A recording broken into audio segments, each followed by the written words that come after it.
Israel पर emergency का ऐलान किया गया है और ईरान पर हमले के बाद इमरजेंसी लगाई गई है। तो देखिए अब हालात जो है वो कितने तनावपूर्ण है ये आप समझ सकते हैं इन खबरों के जरिए। इजराइल पर इमरजेंसी का ऐलान किया गया है। ईरान पर हमले के बाद अब इजराइल भी इमरजेंसी मोड में आ गया है क्योंकि ईरान ने अपनी तैयारियां शुरू कर दी हैं। ईरान ने अपना एयर स्पेस बंद कर दिया है, सारी फ्लाइट्स जो है वो कैंसिल कर दी गई हैं और अब ईरान में लगातार बैठकें हो रही हैं। एक स्ट्रेटेजी तैयार की जा रही है कि कैसे इजराइल को इस हमले का जवाब दिया जाए, पलटवार कैसा होना चाहिए। और देखिए बड़ा सवाल यह हो रहा है कि इजराइल की तरफ से जो हमला किया गया, क्या अमेरिका के ग्रीन सिग्नल के बाद यह हुआ? अब इसको लेकर बड़ी खबर है। ईरान के हालात पर अमेरिका की नजर है। राष्ट्रीय सुरक्षा परिषद की बैठक होगी, राष्ट्रपति डोनाल्ड ट्रंप बैठक करेंगे।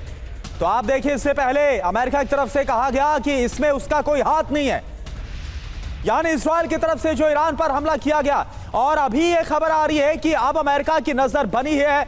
UEN Jaipur is a perfect target for prospective students aspiring for good jobs, good education with future-ready skills. जो मिडिल ईस्ट में हालात काफी ज्यादा खराब और विध्वंसक हो गए इजराइल के हमले के बाद, राष्ट्रीय सुरक्षा परिषद की बैठक होगी अमेरिका में। राष्ट्रपति डोनाल्ड ट्रंप खुद ये बैठक करेंगे और आगे क्या करना है, क्या कदम उठाना है, इस पर चर्चा होगी। और देखिए एक और अहम खबर है, इजराइल के हमले का करारा जवाब देगा ईरान। तो जैसा हम बता रहे थे आपको कि ईरान में इसलिए बैठकें हो रही हैं कि कैसे जवाब दिया जाए इजराइल को।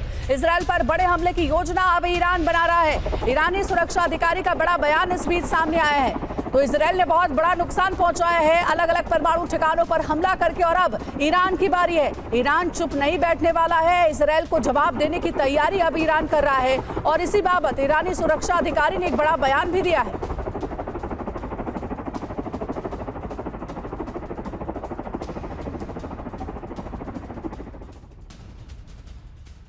और देखिए एक और बड़ी खबर, इजराइल का जवाबी वॉर प्लान भी तैयार हो गया। अगर ईरान की तरफ से जवाब दिया जाता है, ईरान हमला करता है इजराइल पर, इजराइल के खिलाफ जंग का ऐलान ईरान ने कहा अब सर्वनाश होगा। ये देखिए ये बहुत बड़ी खबर आपको बता रहे, महायुद्ध की तैयारी में अब ईरानी फौज, यानी जिसकी आशंका थी, जिसका डर और खौफ था कि अगर इजराइल की तरफ से ईरान के खिलाफ कोई भी जंगी ऐलान किया जाता है, कोई हमला किया जाता है, तो फिर हालात बहुत ज्यादा मध्य पूर्व में, मिडिल ईस्ट में खराब हो गया। और ये बयान आप देखिए, इसे आप समझिए एक एक लाइन को। ईरान ने क्या कहा है, अब सर्वनाश होगा। अगली क्या बात कही है, महायुद्ध की तैयारी में है अब ईरानी फौज, और वक्त वक्त पर इजराइल के खिलाफ ईरान ने अपनी मिलिट्री तैयारियां दिखाई भी है।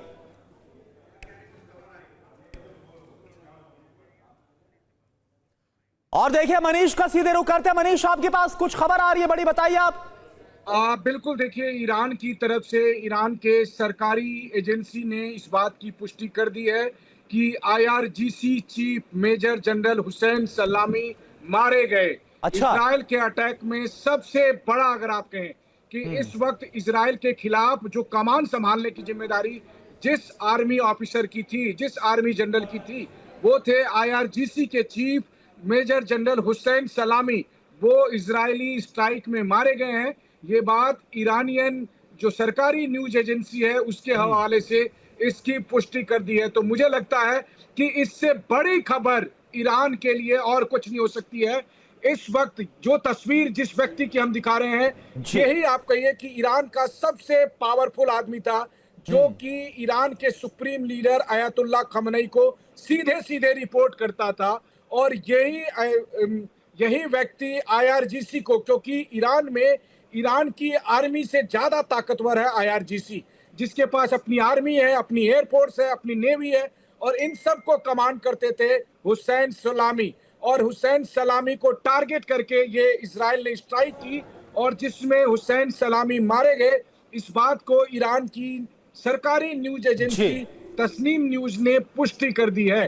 तो ये अपने आप में एक बड़ी खबर है। बिल्कुल, एक बार फिर से बता दें मनीष, बहुत बड़ी खबर है ये, ब्रेक कर रहे हैं हम खबर। जो मनीष आपने जानकारी दी, एक बार फिर से आपकी टीवी स्क्रीन पर, ईरान में IRGC के जो चीफ है, जिसे लेकर यह दावा किया जा रहा था कि उनकी मौत हो गई, आखिरकार ईरान की तरफ से यह कंफर्म कर दिया गया है कि IRGC के चीफ की मौत हो गई। सवाल ये उठता है कि जैसा ईरान ने कहा कि अब सर्वनाश होगा, अयतुल्लाह खामनेई क्या करने वाले हैं, इसको लेकर अपने आप में बड़ा गंभीर सवाल।